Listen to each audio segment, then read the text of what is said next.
No one at Eagle Pass National Preserve would forget that stormy afternoon, the day everything changed. Wind howled across the open plateau, bending the tough Wyoming sage and whipping icy rain against Riley Harper's windshield as she eased her battered park truck along a muddy service road. Riley, 38, had never cared much about comfort. Her hands were rough from years of fieldwork, her jeans always dirty, and her voice carried the weight of someone who had learned to outlast both critics and nature's fury. She was the first woman to ever lead a field team here, and some days it felt like she was still fighting for her place. Thunder rumbled so close it shook her bones. The sky was bruised purple, split with jagged lightning, and visibility shrank with every gust. Riley knew she should head back to the field station. Protocol, after all. But something kept her crawling forward, wipers squealing, eyes scanning for movement. Most animals had the sense to hunker down in weather like this. She almost missed her. A sudden ghostly shape appeared just ahead, emerging from the swirling mist and sheets of rain. Riley slammed the brakes. For a moment, she thought she was imagining things. Then her heart leapt. The wild Mustang mare stood there, sides heaving, eyes wide and rimmed with white, soaked to the bone, unmistakably real. Her coat was a pale silver dapple, rain-matted and glistening, her black mane tangled like riverweed. Even more impossible than the sight itself was her behavior. The Mustang, named Hope by the Rangers for her uncatchable spirit, approached the truck deliberately, head lowered, nostrils flaring, as if searching for Riley. Riley's radio crackled with distant voices, colleagues debating whether to pull the teams back for safety. She ignored it. She rolled down her window, rain splattering her face, and stared at the mare. The horse's breath came in sharp bursts. Hope stamped the muddy ground, whinnied, then jerked her head toward the dense forest beyond the road, looking back at Riley again and again. That's not normal. Wild Mustangs avoided humans, especially a mare as fierce as Hope. Riley's mind raced. Was it injury? Starvation? But the urgency in Hope's movements made Riley's skin prickle. Against her better judgment, Riley stepped from the truck, boots instantly sinking into sodden ground. The storm seemed to pulse around them, isolating the two from the rest of the world. Hope circled, then started trotting into the tree line, pausing just long enough to ensure Riley was following. For a split second, Riley hesitated. If she left the road, her radio signal might fail, and her team would scold her for reckless solo tracking in a storm. But this wasn't about pride or protocol.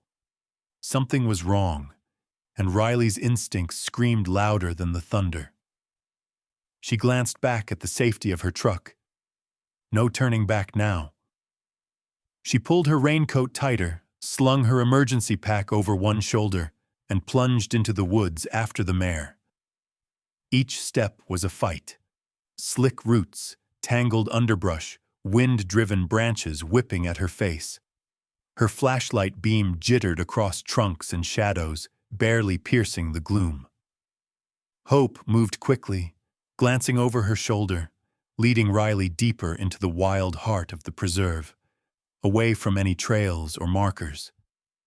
Riley's breath grew ragged, adrenaline sharpening her senses.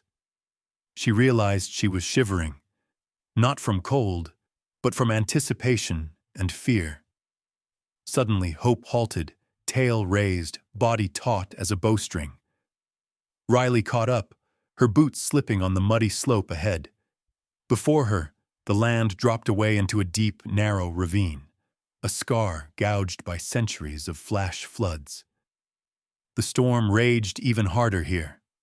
Water tumbled over rocks, swollen and wild, roaring below. Lightning lit up the gorge in flashes, and then Riley heard it. Barely audible above the storm, a desperate, high-pitched whinny full of terror. Riley's heart skipped. She scanned the darkness. There, down in the ravine, half submerged on a trembling ledge above the floodwaters, was a tiny Mustang foal, its coat soaked, legs splayed at awkward angles, trying to stand but slipping helplessly. The little horse was battered, breathing fast, eyes rolling white. Hope called out, voice slicing through the storm. The foal answered weakly. Riley understood. This was Hope's baby, lost and trapped, hours from any help. The ravine was steep and treacherous, rocks slick with rain and mud, water already swirling up the banks. Every instinct in Riley screamed danger. If she called for backup, the foal might be swept away before anyone could arrive. For a second, Riley was paralyzed. Her mind caught between years of training and a deeper, more primal connection. The Mustang's trust in her, the wild plea in Hope's eyes, was overwhelming. She looked up at Riley, then back at her baby, shivering uncontrollably. Another crash of thunder jolted Riley to action. She dropped to her knees, scanning for a path.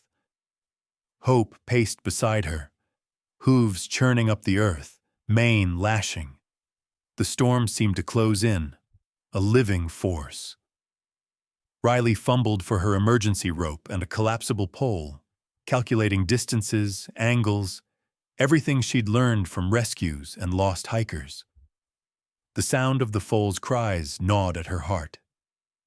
Just as she was about to attempt her descent, a sheet of mud and rock slid from the edge. So close Riley scrambled back, her hands caked in cold, wet earth.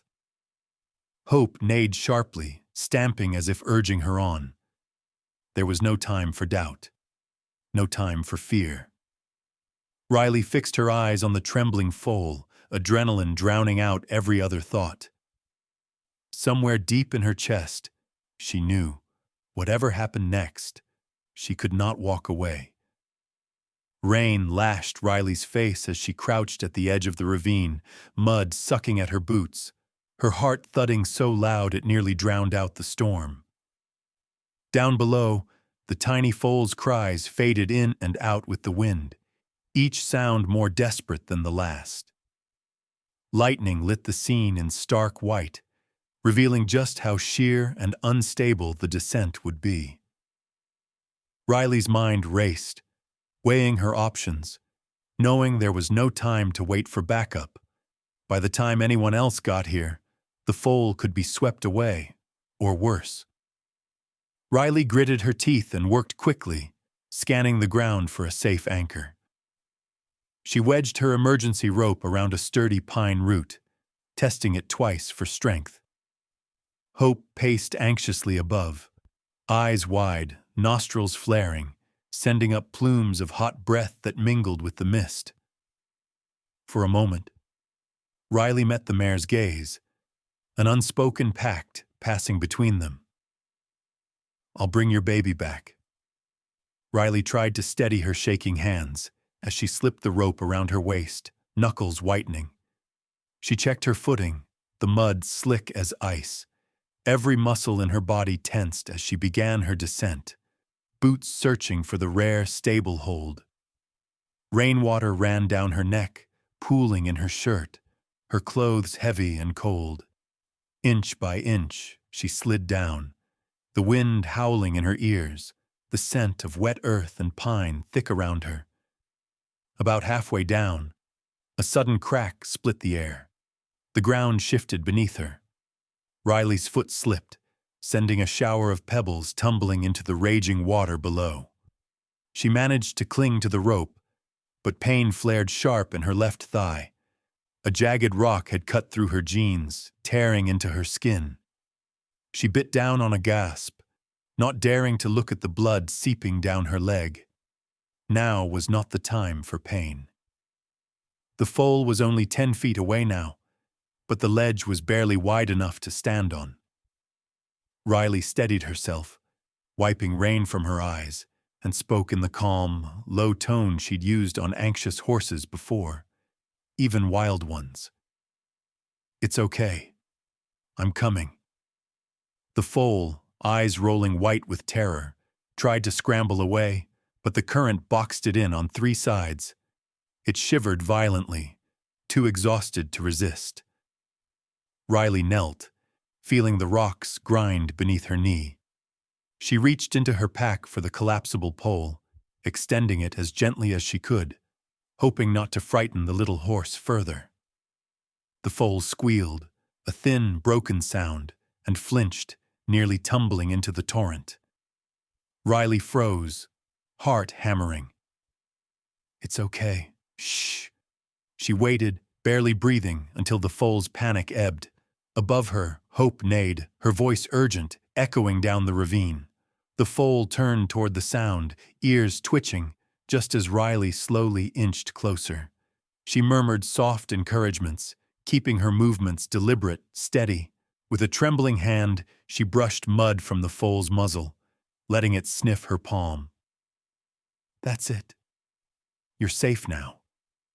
The foal, weak but alive, seemed to accept her presence. Riley assessed the injuries, scrapes, a possible twisted leg, but nothing obviously broken.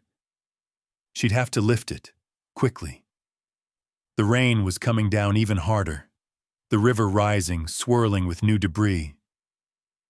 She looped her arm beneath the foal's chest, the other hand supporting its hindquarters. The animal weighed less than she feared, but every muscle in her body screamed as she stood, cradling the fragile creature against her chest. Just then, the earth above her groaned, a grinding, ominous sound. Riley looked up in time to see a boulder, loosened by the deluge, tumbling toward them. There was no time to climb or dodge. She threw herself over the foal, pressing it into the bank, body shielding it from the falling rock. Mud and stone cascaded around her, stinging her back and arms. The boulder landed with a thunderous crash, sending shockwaves through the ground, barely missing them by inches. For a few terrible seconds, Riley couldn't move. The world narrowed to the sound of her own pulse, the foal's rapid heartbeat thudding against her chest, and Hope's frantic cries above. She forced herself to look up. The path she'd used to descend was half blocked, the rope partly buried. They were trapped. Panic clawed at Riley's throat, but she fought it back. She shifted the foal in her arms, feeling her injured leg buckle, and looked for another way up. Above her, Hope was running along the ridge, whinnying urgently, not just calling to her baby, but signaling, calling for help. Suddenly, wild Mustang shapes appeared through the curtain of rain. 2 stallions, a pair of younger mares. The herd, Hope's family, had arrived, drawn by the commotion. To Riley's shock, the Mustangs didn't scatter. Instead, they crowded the edge, testing the mud with their hooves, nudging at loose rocks with practiced skill. Hope reared up, striking at a stubborn stone until it gave way, tumbling down and opening a narrow, sloped path. The stallions blocked off part of the ravine, diverting smaller slides with their bodies, working as a team in ways Riley had never seen. They seemed to sense exactly what was needed, responding not with panic, but with purpose. Adrenaline fueling her, Riley tucked the foal closer, wincing at the pain in her thigh, and scrambled toward the newly cleared route. Mud slid beneath her feet, but the herd's actions had stabilized the ground just enough. Every step was agony, but she forced herself on, focusing on the foal's shallow breaths. Hope's encouragement from above spurred her on. They reached the top, just as the ravine below filled with a surge of brown water, swallowing the spot where the foal had been stranded. Riley staggered clear of the edge, collapsing in the sodden grass, the foal pressed tightly to her chest. Hope rushed forward, nuzzling her baby, her sides shivering with relief. For a long moment, human and horse huddled together, battered but alive, rain drumming down around them. The wild had called, and against all odds, Riley had answered. The storm finally began to ebb, leaving the forest soaked and shimmering under a gray sky. Riley Harper's body ached with every step, her injured thigh throbbing as she carried the trembling foal through the sodden woods. Hope, never more than a stride away, flanked her, eyes locked on her baby. Rain dripped from the trees, softening the world to a hush, broken only by the soft nickers of the Mustangs trailing behind.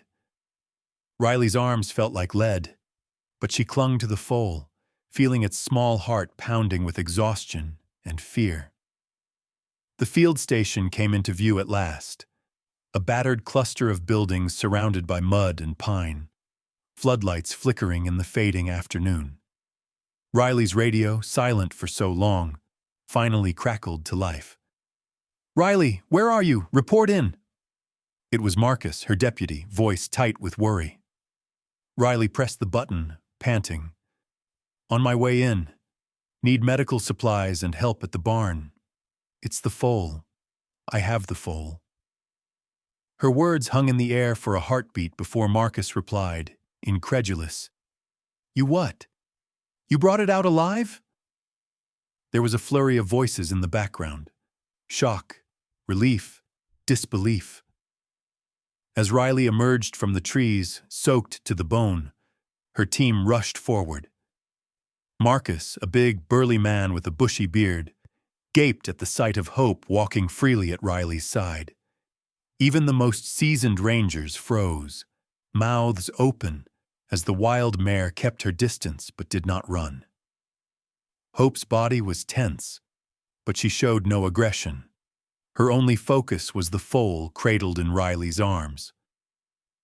Riley handed the foal off to Dr. Karen, the preserve's veterinarian, who had already prepped a dry stall with soft straw and blankets. The foal, barely conscious, let out a thin whicker as it was laid gently on the bedding. Karen knelt beside it, checking its pulse, breathing, limbs, and eyes. "Dehydrated, bruised, some shock, but stable," she announced, her tone almost reverent. "We need fluids, warmth, and quiet." Riley sagged against the stall door, wincing as she finally looked at her torn jeans and the blood matting her thigh. She'd ignored her own pain for so long, it was almost a surprise to see the injury. Marcus was already at her side, shaking his head in awe. "You're lucky to be alive? What on earth were you thinking?" Riley shrugged, her smile crooked. "Didn't have a choice. Hope brought me there." She pointed to the mare, who hovered just outside the barn, muscles quivering. The other Mustangs lingered beyond the fence, uneasy but unwilling to leave their leader's side. It was as if an unspoken truce had settled over the preserve, a fragile, shimmering line between wild and human that no one dared cross. Hope whickered softly, calling to her foal. Riley watched, hardly daring to breathe, as the foal responded with a weak nicker. Hope approached the barn door, paused, then pressed her nose against the wood, ears flicking. Riley, feeling something ancient and delicate in the moment, quietly opened the door. To everyone's amazement, Hope stepped inside, ignoring the rangers and their equipment.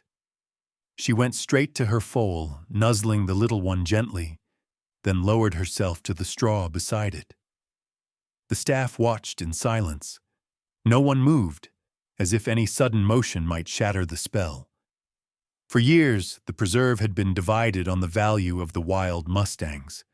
Some saw them as invasive, others as icons of the West. Today, none of that mattered. Riley's rescue, Hope's trust, the foal's survival, all of it challenged the old narrative about wild horses being untamable and unable to form bonds with people. Riley finally allowed herself to sit, peeling away her ruined jeans to clean the gash on her leg. Tessa, the youngest member of the team, handed her a first aid kit with wide eyes. "I can't believe she followed you all the way here," Tessa whispered. "She never lets anyone close. Not ever." Riley nodded, her voice soft. "She knew I'd help her baby. Horses remember kindness, just like we do." As she patched herself up, she watched Hope and her foal, mother breathing in rhythm with child, the foal's eyes fluttering as it drifted into uneasy sleep. The rest of the herd milled nearby, close enough to watch but far enough to stay safe. Colleagues took photos and video from a distance, careful not to disturb the delicate reunion. Dr. Karen administered fluids to the foal, moving slowly, letting Hope see every action. To everyone's astonishment, Hope did not interfere. She seemed to understand, her gaze following every movement, her body blocking the entrance as if guarding both her child and the humans inside. As the hours passed, word of the rescue began to spread. Other rangers stopped by, drawn by rumors of the wild mare in the barn. Some offered congratulations, others looked skeptical, muttering about the dangers of blurring boundaries. But for Riley, there was no room for doubt. She sat with Tessa, both women watching the foal slowly regain strength, and felt something shift in her heart. Night fell, draping the station in a quiet peace. Riley checked on the foal one last time before heading to her cabin, exhaustion dragging at her bones. Hope stayed all night, eyes never leaving her baby, ready to defend against any threat, man or beast. In the darkness, Riley lay awake, the storm's memory echoing in her mind. Wondering what it all meant, she knew one thing: nothing at Eagle Pass would ever be the same. For the first time, both wild and human shared a fragile trust, something rare, precious, and utterly new. And in the hush of the barn, with the world washed clean by rain, that trust felt like hope itself. By morning, Eagle Pass National Preserve glowed beneath a brilliant wash of sunlight, the air sharp and clean after the storm. Mist drifted across the hills, and the world seemed softer, at least for a little while. Riley Harper limped as she made her way to the barn, thigh bandaged and sore, but her spirit lighter than it had been in months. Sleep had been brief and restless, her mind replaying every harrowing second of the rescue and every gentle nuzzle Hope had given her foal. Still, a stubborn warmth lingered inside her, growing with every step. Inside the barn, Hope stood watch over her foal. The little Mustang, propped on shaky legs, pressed its nose into its mother's shoulder, seeking reassurance. Hope's ears flicked as Riley approached, but she didn't pull away or threaten. She simply watched, eyes deep and knowing, as if measuring Riley's intentions. Riley moved slowly, careful not to intrude, feeling the fragile connection between them. She crouched nearby, resting on her heels, arms draped loosely over her knees. "Morning, Hope," she murmured, voice low and calm. "You did good. Real good." The mare snorted, her breath fogging in the cold. For a few moments, the barn was silent except for the soft rustle of straw and the foal's quiet nickers. As Riley watched, she found herself searching Hope's face for something familiar, a glimmer, a gesture, a look she'd seen once before but couldn't quite place. There was a sense of déjà vu, but the memory danced just out of reach. The foal, emboldened by Riley's gentle presence, inched closer, stretching out a trembling muzzle to sniff Riley's outstretched hand. Hope allowed it, watching without alarm, a silent permission that sent a thrill down Riley's spine. Outside, Tessa appeared with a thermos of coffee, hair in a messy bun and cheeks flushed with excitement. "She hasn't moved all night," Tessa whispered, handing Riley the mug. "It's like she knows you're not a threat, like she remembers you." Riley sipped the coffee, her gaze fixed on Hope. "Maybe she does," she said, the idea lingering. Memories began to stir, fragmented images of dust, sunlight, and a terrified young Mustang during a roundup years before. Riley remembered a wild filly, cornered and shaking, her coat the same silver dapple as Hope's, eyes wide with panic as wranglers closed in. Riley had broken protocol that day, using her body to shield the filly from the ropes, whispering soothing words until the others backed off. She'd pleaded for the horse's release, arguing for mercy and a second chance. In the end, the filly had been set free, darting off into the wild, her gaze lingering on Riley for just a heartbeat. Could it be? Riley stared at Hope, who now stood between her and the foal, not as a barrier, but as a bridge. It made sense. Hope's unusual trust, her willingness to seek out Riley during the storm, the recognition in her eyes. The past had come full circle, binding them together by fate and memory. As the morning wore on, the news of the rescue spread across the preserve. Some staff members visited the barn, awe written on their faces as they watched the wild mare and her foal calmly accept help. For years, Eagle Pass had been divided. Old hands saw Mustangs as a nuisance, while others fought to protect them. Now, even the most skeptical voices quieted, at least for a moment, confronted by the living proof that wild horses could remember kindness and respond in kind. Not everyone was convinced, though. Among the visitors, Riley saw the wary faces of senior rangers and heard the muttered questions. How far is too far? Should we really be this involved? Isn't this interfering with nature? The doubts pressed in from all sides. Riley felt the weight of their scrutiny, but refused to let it dampen her resolve. Later, while Hope napped in the straw with her foal, Tessa set up a discreet camera in the corner of the stall. If we can document this, her intelligence, her memory, maybe we can change how people see them, Tessa said, her voice trembling with hope and nerves. Riley nodded, grateful for Tessa's optimism and courage.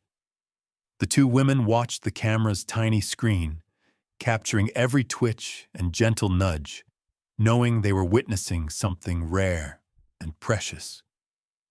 As the day faded into gold, Riley limped out to the paddock for fresh air. She leaned against the fence, eyes scanning the horizon. The Mustang herd grazed at the edge of the meadow, never straying far from the barn. Riley knew that Hope's presence had shifted everything, not just in the barn, but in the hearts of those who worked the land. Her phone buzzed, an alert from the local news. Someone had shared a photo of Hope nuzzling her foal while Riley knelt beside them, and the story was spreading. Comments flooded in, some praising the bond, others warning against domesticating the wild. Riley felt the storm clouds gathering again, this time in the court of public opinion. She turned to see Hope watching her from the barn door, ears pricked, expression soft.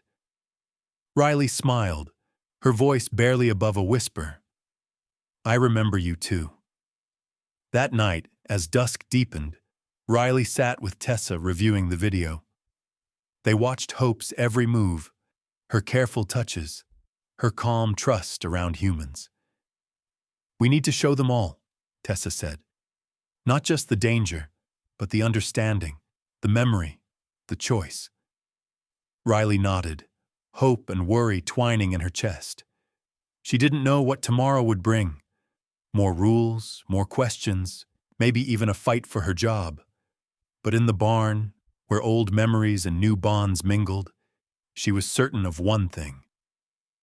Real trust couldn't be forced, only earned, and when it was given, it changed everything. The sunrise brought no calm, just the first wave of consequences. By the time Riley reached the barn, the preserve's admin office was buzzing. Emails had landed overnight from regional management, and even a few terse lines from the State Wildlife Bureau. Riley barely had time to check on Hope and the foal before her phone vibrated with a summons. "Please report to Conference Room B at 9 a.m. sharp." The message was short, formal, and not at all friendly. She forced herself to focus on the animals first. The foal, while still weak, had made it through the night, its eyes brighter and appetite returning. Hope remained glued to her side, allowing Riley and Dr. Karen to approach, but never letting her guard down around anyone else. A few colleagues watched from a distance, some openly supportive, others looking uncomfortable. Word had spread fast.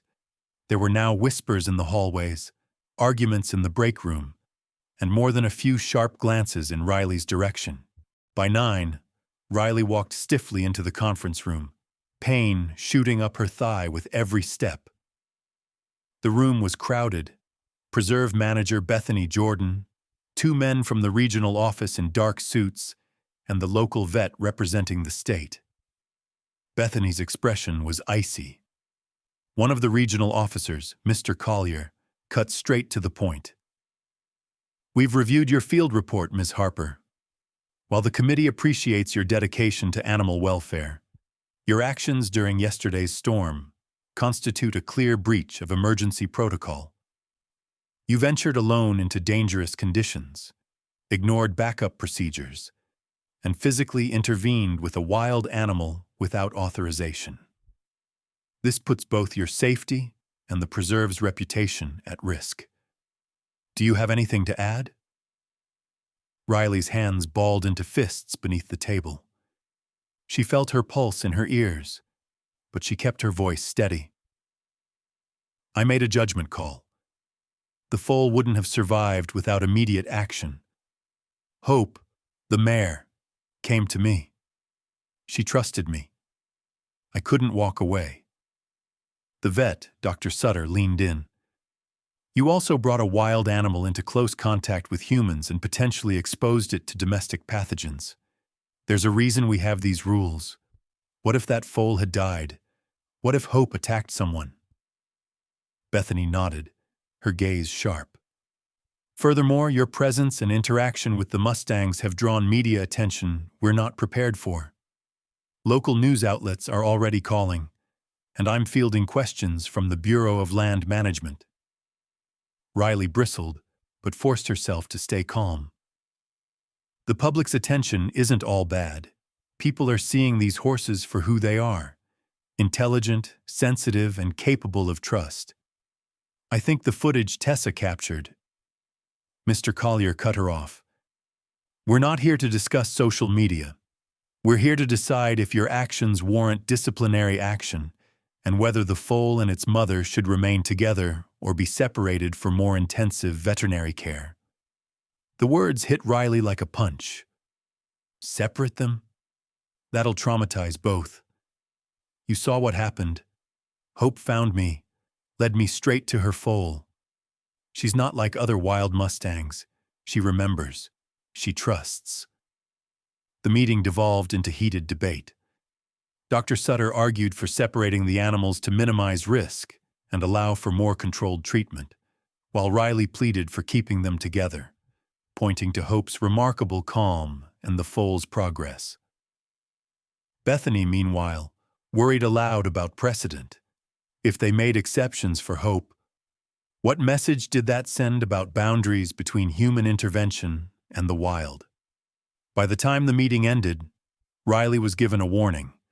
No more solo field rescues, no exceptions, and told to prepare a detailed incident report by the next day.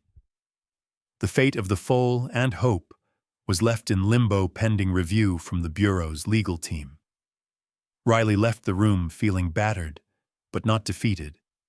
She marched straight back to the barn, where Tessa was waiting with her phone in hand. "Riley, you need to see this," Tessa said, excitement and anxiety mingling in her eyes. Overnight, clips of the rescue had gone viral. Hope's intelligence, the herd's teamwork, and Riley's muddy, determined face all over social media.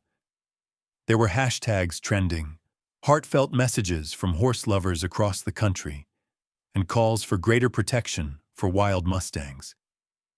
But there was also backlash.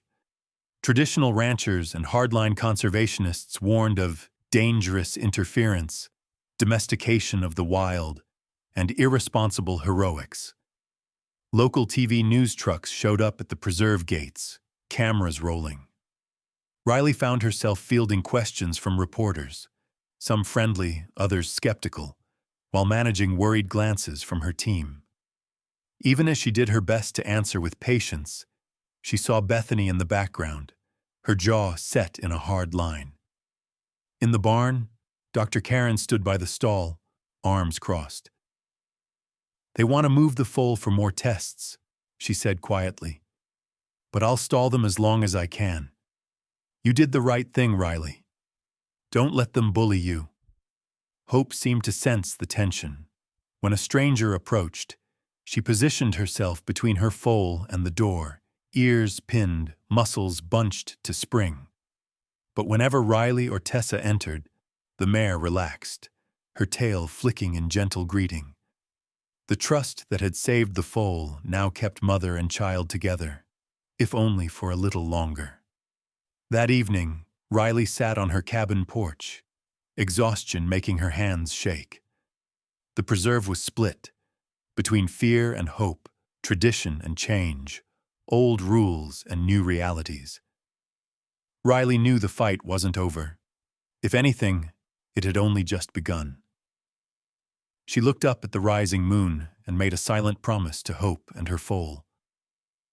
No matter how hard the world pushed back, she wouldn't stop fighting for them, for trust, for kindness, for a better way forward. Riley Harper had learned to live with pressure. The preserve's scrutiny, the endless meetings, and the nagging threat of disciplinary action had become a daily grind. But none of it prepared her for the new fear creeping into Eagle Pass that week. It began with a call from a neighboring rancher, his voice tight with worry. "You better check your fences. We found a wire snare this morning, fresh tracks along the south line. Not from cattle rustlers, Riley, you know what I mean." A chill ran down Riley's spine. Poachers. She'd heard the stories. Wild Mustangs rounded up under cover of darkness, sold off for slaughter or trafficking, never to be seen again. She remembered the desperation in Hope's eyes that night during the storm, the way the herd clustered near the station. Maybe it hadn't just been the weather that drove them to seek help. Maybe it was the scent of danger, the memory of human cruelty that lingered in the soil itself. That afternoon, Riley met with Marcus, Tessa, and 2 other rangers in the station's cramped operations room. Maps covered the walls, dotted with pins and notations. Tessa's voice trembled as she zoomed in on the monitor, showing a line of blurred figures on the night vision camera feed. "That's not elk, and it's not our staff. Look at the way they move. Organized, careful. At least 3, maybe 4. And here," she pointed at a grainy image, "that's a bolt cutter." Riley's jaw tightened. "They're after the Mustangs. We need to set up a watch tonight, no mistakes." She scanned the room, making eye contact with each team member. "No one goes alone. If you see anything, lights, movement, anything at all, you radio for backup and wait for the group. We can't afford to lose anyone or any horse." As dusk settled over the preserve, a knot of anxiety formed in Riley's chest. She checked on Hope and her foal, both eating, the foal gaining strength daily. Hope was even more alert than usual, ears swiveling at every sound, her muscles tense as drawn wire. The rest of the herd grazed close to the station, a nervous cluster under the wide, starlit sky. It was as if they, too, sensed the change in the air. That night, rain threatened again, heavy clouds blotting out the moon. Riley and Tessa took the first shift, hiking along the fence line with flashlights and radios, boots squelching in the mud. The world was hushed, every noise amplified. The distant screech of an owl, the shuffle of deer in the brush, the thump of Riley's own heart. Every shadow looked suspicious, every breeze a warning. At 1 a.m., a crackle came through the radio. Marcus's voice, low and urgent. "East line, I see movement." Riley and Tessa sprinted through the undergrowth, breath steaming in the cold. They found Marcus kneeling beside a fallen log, his light trained on a cruel wire snare, freshly set, barely hidden among the ferns. Beside it, a set of muddy boot prints led toward the far woods. "They're getting bold," Marcus muttered, voice trembling with anger. "That snare would take a Mustang's leg off." Tessa snapped photos, documenting everything for the authorities. Riley's hands shook as she disarmed the trap, anger simmering just beneath her skin. "We need to set more cameras," she said. "We're not just protecting wild animals, we're protecting family." Returning to the barn, they found Hope and her foal wide awake, the mare stamping nervously, nostrils flared. Riley felt the weight of responsibility settle over her again. She stroked Hope's neck, whispering softly, "We're not going to let them hurt you. Not now. Not ever." The next day, the preserve felt tense and uneasy. Rangers patrolled in pairs, double-checked fences, and set up motion detectors along the most vulnerable corridors. The local sheriff came by, grim-faced, promising to send deputies for nighttime sweeps. News of the poaching threat spread fast. Some staff grumbled about the extra hours and danger. Others rallied behind Riley, refusing to let fear win. But the pressure from above didn't let up. Bethany summoned Riley for another meeting, her tone clipped. "I know you're upset, Riley, but you have to follow procedure. We can't have vigilantes running around at night. If you break protocol again, if anything happens to a ranger or a horse, we'll have to escalate it to the Bureau." Riley clenched her jaw, refusing to back down.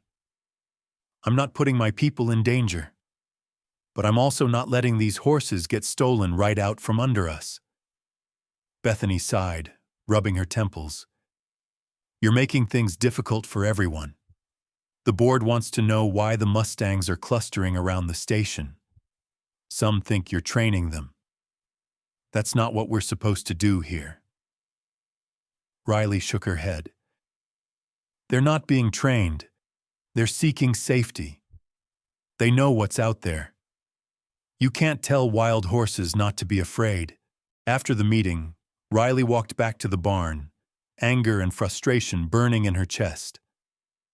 She found Tessa reviewing the night's footage again, her brow furrowed. "They were close last night. I counted 3 men, maybe more. One carried a tranquilizer gun. They're not amateurs, Riley. They know what they're doing." Riley's gut twisted. "We need the media to see this. People will care if they know. Get the best footage. We'll make them listen." That night, as the wind howled and rain started up again, Riley barely slept. She checked on Hope and the foal every hour, feeling the anxiety radiate from the animals. Out in the dark, somewhere, men with bad intentions stalked the wild edges of Eagle Pass, hoping for easy prey. But inside the barn, under the harsh light and the promise of protection, Hope met Riley's gaze. Fearful, yes, but with a spark of determination that matched Riley's own. No matter how much pressure mounted from management, or how dangerous the nights became. Riley knew she would fight for these horses. Their safety, their freedom, and the fragile trust they'd given her. That was worth everything. And as the storm raged on, Riley prepared for the next battle, refusing to let the darkness win. The wind howled through Eagle Pass, rattling the windows of the field station and driving sheets of rain across the plateau. Inside the barn, Riley Harper checked the latches again, nerves on edge. She could feel the storm, this time not just in the weather, but in her bones. The poaching threat wasn't just rumor now. Snares had been found in the East Meadow, tire tracks carved through the mud near the old fence line, and the Mustangs rarely strayed far from the barn, as if they understood danger waited beyond the floodlights. Tessa paced beside Riley, flashlight clutched in her fist. "I can't shake the feeling they're coming tonight," she whispered. Her voice trembled with excitement and fear. Riley nodded. "Keep your radio close. We stick to the plan. No one alone. Call for backup at the first sign." She forced a smile. "And Tessa? You did good with the cameras. If anything happens, we'll have it on tape." The evening deepened. Marcus and 2 other rangers made rounds at the perimeter, their headlamps bobbing in the darkness. Riley tried to focus on the animals. Hope and her foal nestled in fresh straw. The rest of the herd clustered in the paddock, restless but unhurt. The trust between them all was palpable. Hope whickered softly each time Riley passed, her body always positioned between her foal and the barn door. Around midnight, the first alarm blared from the west field. Red emergency lights flashed through the rain as Marcus's voice crackled over the radio, tight with urgency. Movement near the north fence. 3, maybe 4 figures. They're cutting through. In the barn, Riley's heart thudded. She grabbed her flare gun, signaling to Tessa to start filming, and rushed into the night, boots slipping in the mud. Lightning split the sky as Riley, Tessa, and Karen reached the fence. Shadows darted in the underbrush, figures in dark raincoats, faces masked. One carried a tranquilizer rifle. Another lugged a rope noose. The poachers moved with chilling precision, fanning out to flank the herd. "Now!" Riley hissed. Tessa fired a flare high into the sky. Red light burst overhead, illuminating the field in a blood-colored glow.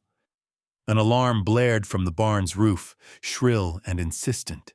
The poachers froze, startled, and one dropped his rope in the mud. Marcus and the other rangers charged in from the side, voices raised. "Freeze! This is federal land! Drop your weapons!" The poachers hesitated just a moment too long. Hope reared up, screaming, rallying the herd. The stallions, big muscular horses with wild, intelligent eyes, charged the intruders, hooves pounding, manes flying.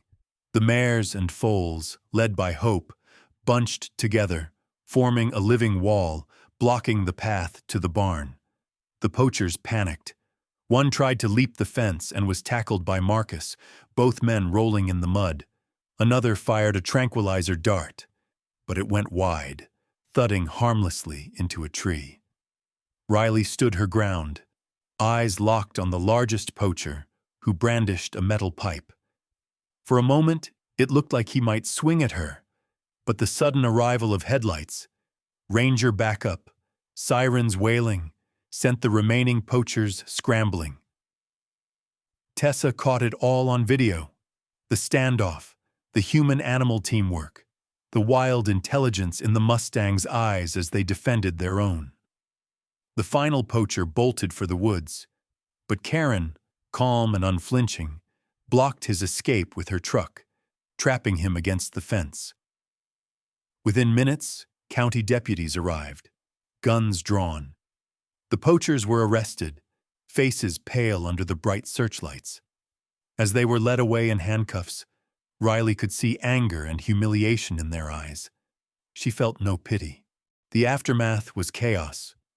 Rangers securing the perimeter, Karen tending to a stallion with a minor cut, Tessa showing her phone screen to a deputy. "We have everything recorded. They can't spin this."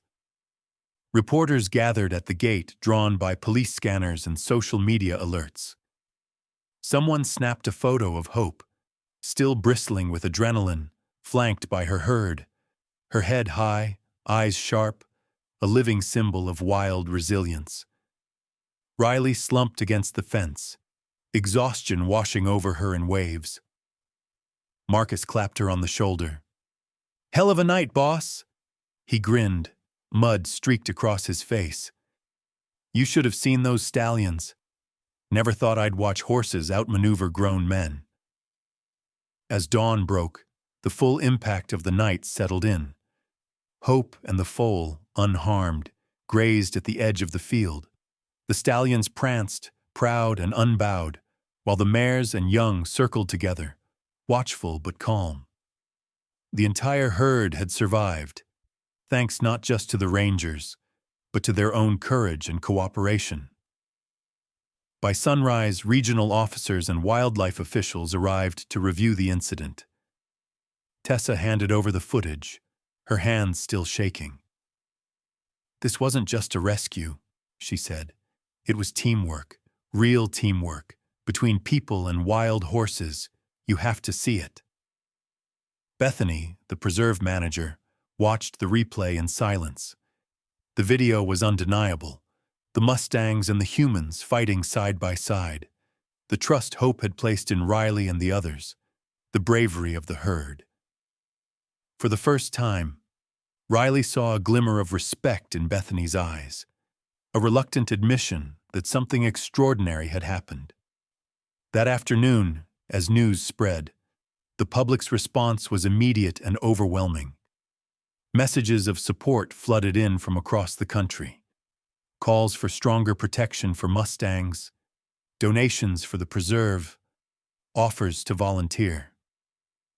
Social media lit up with images of Hope and the herd standing together, a symbol of what was possible when wildness met empathy.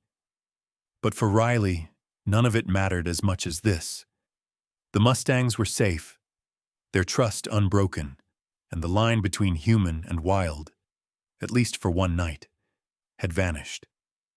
In that moment, standing in the muddy light of dawn, Riley felt something she hadn't in years. True hope. The story of the standoff at Eagle Pass Preserve spread like wildfire. By the next morning, Riley's phone was buzzing nonstop. Local reporters wanted interviews. National news outlets requested statements.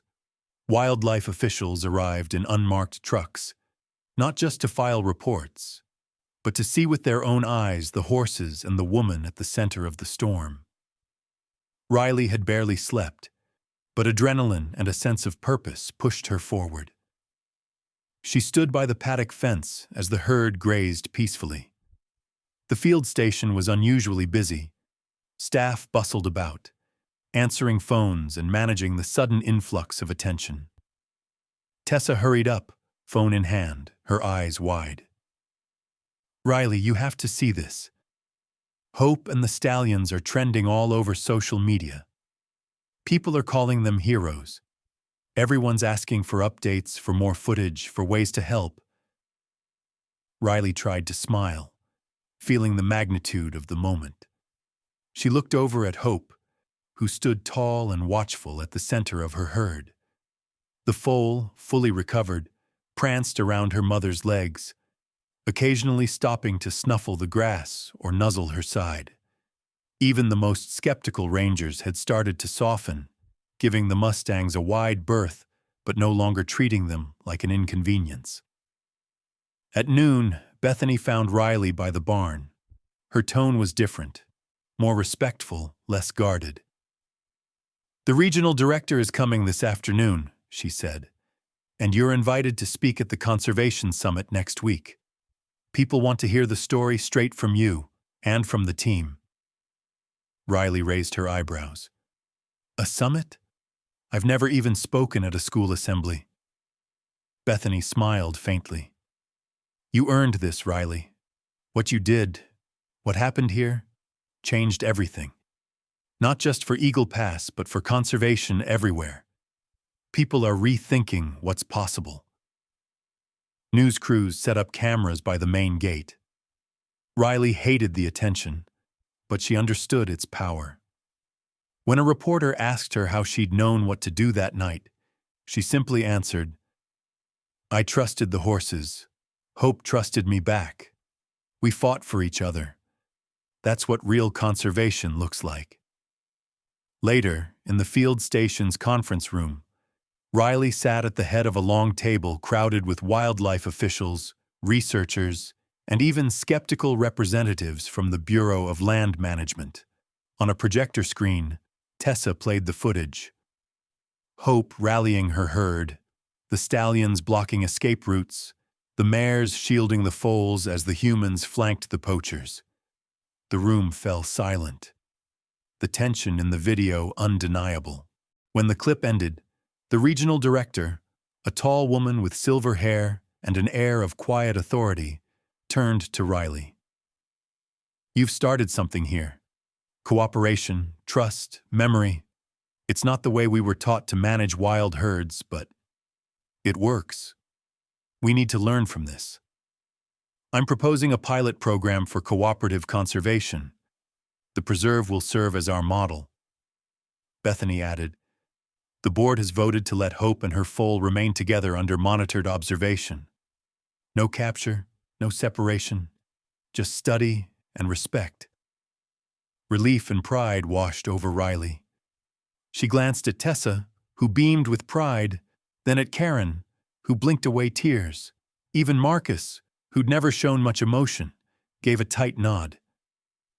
About time we tried something new, he muttered. The news spread quickly. National press picked up the story, emphasizing the unprecedented cooperation between humans and wild horses. Conservation blogs buzzed with debate. Some clung to old arguments about non-interference, while others celebrated Riley's boldness and the herd's intelligence. But the tide had turned. Donors flooded the preserve with support, eager to fund research and protection. A week later, Riley found herself standing at a podium at the televised Conservation Summit in Denver. The room was packed. Scientists, students, ranchers, reporters, and advocates filled every seat. She'd written notes, but when the moment came, Riley spoke from the heart. I'm not a hero, she said, her voice echoing in the silent hall. I'm just someone who listened. To the land, to the animals, and to my gut. Hope taught me that wildness and trust aren't opposites. Sometimes, the best thing we can do is meet nature halfway, not with control, but with empathy and humility. If we do that, maybe we can build a future where wild horses and people both have a place. A standing ovation swept through the crowd. Even the most skeptical scientists nodded in agreement. That night, Riley returned to Eagle Pass with a sense of calm and accomplishment she hadn't felt in years. The preserve shifted in subtle ways. Policies were revised. Staff training included sections on animal behavior and trust building. The herd was monitored from a distance, with drones and long lenses instead of ropes and sedatives. Hope and her foal were left undisturbed, watched only to ensure their safety. One morning, Riley found Tessa sitting quietly by the fence, sketching the horses as the sun rose. I never thought I'd see the day, Tessa whispered, when people stopped seeing them as problems and started seeing them as partners. Riley smiled, watching Hope nudge her foal gently forward. It's just the beginning, she replied. As the world looked on, Eagle Pass became a symbol, a living experiment in trust, memory, and coexistence. The herd thrived, wild and free, but never forgotten. Riley knew the struggle wasn't over, but for the first time she believed in the possibility of lasting change.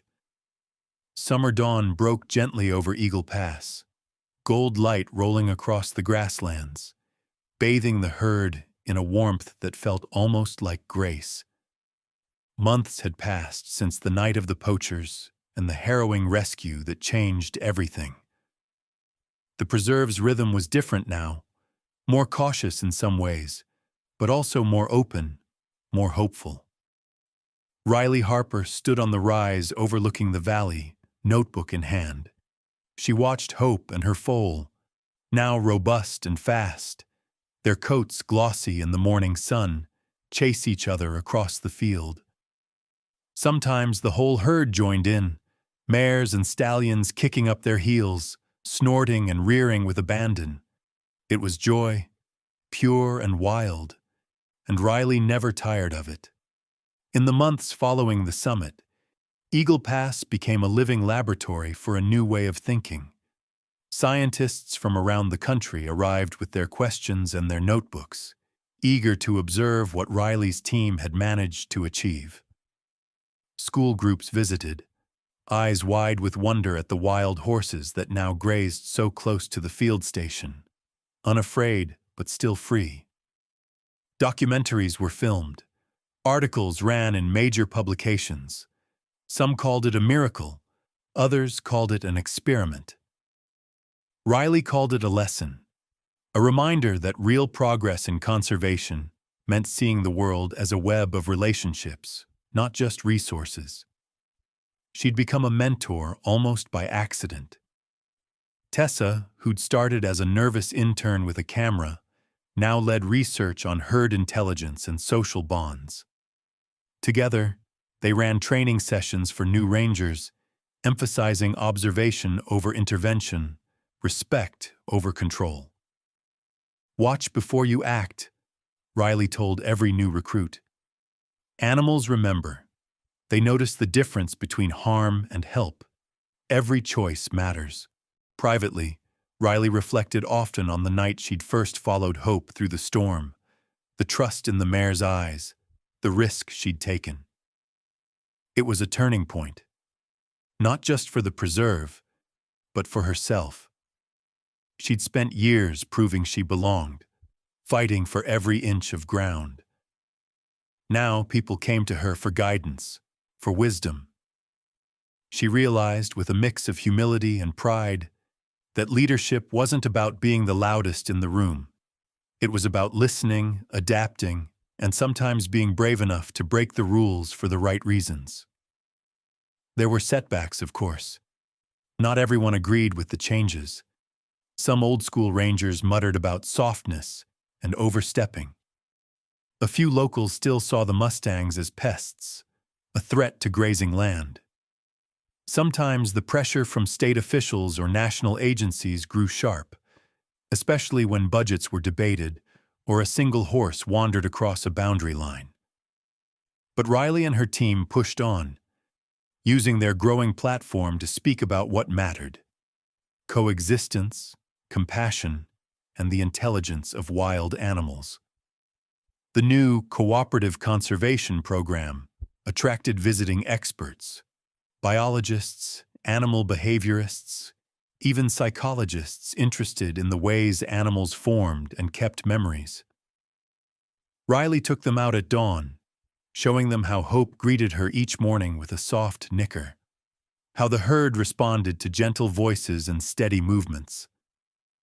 They watched Tessa film intricate scenes of the horses communicating through body language. An ear flick here, a tail swish there, signals too subtle for untrained eyes, but obvious to anyone willing to slow down and see. Riley found herself growing too. She learned patience, letting the herd set the pace of each interaction. She listened to Tessa's ideas and encouraged her to present at conferences. She spent quiet evenings journaling about the lessons she learned from the horses, about forgiveness, resilience, and how sometimes the greatest strength was gentleness. One afternoon, a group of local kids toured the preserve, chaperoned by teachers who remembered when wild Mustangs were rarely seen up close. Riley knelt in the grass, inviting them to watch through binoculars as Hope led her foal to the water's edge. The children gasped when the foal splashed into the stream, prancing and whinnying. Riley smiled, remembering her own wonder as a girl. "Will they always stay here?" a little boy asked, voice full of hope and worry. Riley answered honestly, "We'll do our best to protect them. But the best way to keep them safe is to respect their freedom. They belong to the land, just like we do. If we look after each other, we all have a chance to thrive." Those words stayed with her long after the children had gone. She knew the future would bring challenges. The world was always changing, and nothing stayed safe forever. But what mattered most was the example Eagle Pass now set. Across the country, other preserves and ranches reached out for guidance. Some began to adopt similar policies, shifting away from fear and control toward curiosity and partnership. At sunset, Riley stood once more by the paddock fence, Tessa and Marcus at her side. They watched as Hope and her foal grazed under the wide indigo sky. The preserve was quieter now, but filled with new voices, new ideas, and new hope. "Funny how things work out," Marcus said, watching the herd. "All those years chasing horses out of the fields, and now they're the reason folks come from miles away." Riley nodded, her heart full. "They taught us more than we ever taught them." As the stars blinked awake above Eagle Pass, Riley understood. Real change was slow, sometimes hard, but always worth fighting for. And sometimes, the wildest things, trust, memory, the bond between human and animal, turned out to be the strongest. Summer at Eagle Pass was always bright, but this year the sun seemed to shine with a special clarity, as if celebrating the changes that had taken root across the preserve. The grass was thick and green, wildflowers spilled across the hills, and the air carried the laughter of children and the rumble of distant Mustangs. It was Hope Day, the first of what Riley Harper hoped would become an annual tradition. People came from all across the county, and even a few from across the country, drawn by the story of the wild herd and the woman who had changed everything. Riley stood at the edge of a shaded grove, her ranger uniform neatly pressed, a wide-brimmed hat shading her face. Around her, clusters of families and visitors listened as guides explained the preserve's history and the delicate balance of wildness and care that defined its new approach. Kids darted between picnic tables, some holding notebooks to sketch the Mustangs, others just chasing butterflies. Riley's eyes always drifted to the distant hills where the herd grazed, silhouettes dancing on the horizon. She led a group of children and parents up a gentle slope to a quiet lookout. The wind shifted, carrying the familiar scent of sage and warm earth. In the distance, Hope and her foal, a sleek, strong yearling now, ran side by side, their manes catching the sunlight. The whole herd moved with them, a ripple of life and freedom. Riley pointed them out, her voice gentle but proud. "That's Hope and her yearling," she explained. "A little over a year ago, Hope did something no one expected. She came to us for help, and together, we saved her foal. They're living proof of what can happen when people listen to the wild and let trust grow." The children asked questions. How fast can they run? Do they remember you? Can you ride them? Riley answered everyone, weaving in lessons about respect, boundaries, and the intelligence of wild creatures. She told the story of the storm, of following Hope into the ravine, of the night the herd and the rangers fought side by side to protect their own. The kids listened wide-eyed, some clutching their parents' hands, some scribbling every detail. Afterward, Riley sat on the grass while the children sketched the horses, a few showing her their drawings. Each image was a different vision, some wild and free, some gentle and wise, some almost magical. Riley's heart swelled. This was the future, she realized. Not just the survival of the herd, but a generation growing up, seeing wildness as something to cherish, not conquer. Throughout the day, families toured the new educational center, where exhibits showcased the story of the Mustangs and the science behind cooperative conservation. Tessa led a group through a hands-on demonstration, using videos and models to explain herd behavior, memory, and the ways the rangers worked alongside the horses instead of against them. Kids tried their hands at tracking hoof prints or identifying plants that made up the herd's diet.